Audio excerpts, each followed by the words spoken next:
پودا لگانا ہے، درخت بنانا ہے، یہ ہماری آنے والی نسلوں کے لیے آکسیجن کی فیکٹری ہوگی۔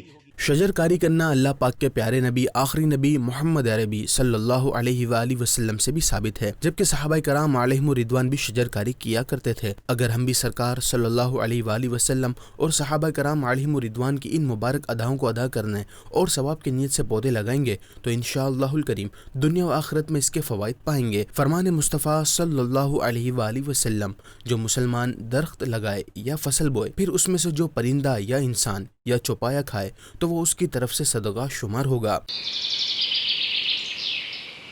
درخت کاربن ڈائی آکسائیڈ لینے کے بعد انسانوں کو آکسیجن فراہم کرتے ہیں، جو انسانوں کے لیے انتہائی ضروری ہیں، اور آکسیجن کے بغیر زندگی کا تصور ناممکن ہے۔ گاڑیوں، ٹرینیں اور دیگر ذرائع سے نکلنے والا زہریلا دھواں فضا کو برباد کر رہا ہے۔ اس فضا کو ماحول دوست بنانے کے لیے اب ضروری ہو گیا ہے کہ بڑے پیمانے پر شجر کاری کی جائے۔ ایسے میں دین اسلام کو پھیلانے میں دوسرا کوئی ثانی نہ رکھنے والی دینی تحریک دعوت اسلامی گزشتہ سال کی طرح اس سال بھی 1 اگست سے بڑے پیمانے پر شجر کاری مہم کا آغاز کرنے جا رہی ہے، جس کی ابتدا ابھی سے کر دی گئی ہے۔ ملک بھر میں شجر کاری مہم کے ذریعے لوگوں میں شعور بیدار کرنے کے لیے دعوت اسلامی کے شعبے FGRF کے اسلامی بھائی اراکین شورا اپنے بیانات میں لوگوں کو درختوں کی اہمیت و فوائد سے متعلق آگاہی فراہم کر رہے ہیں، جبکہ سیدی امیر اہل سنت دامت برکاتہم العالیہ نے بھی اپنے گھر کے صحن میں پودا لگا کر شجر کاری مہم کا افتتاح فرما دیا ہے۔ اس موقع پر مولانا محمد عمران اتاری، مولانا حاجی عبدالحبیب اتاری، FGRF کے اسلامی بھائی سمیت دیگر بھی موجود تھے۔ مدنی چینل کے ناظرین، دعوت اسلامی نے 2021 اور 2022 میں تقریباً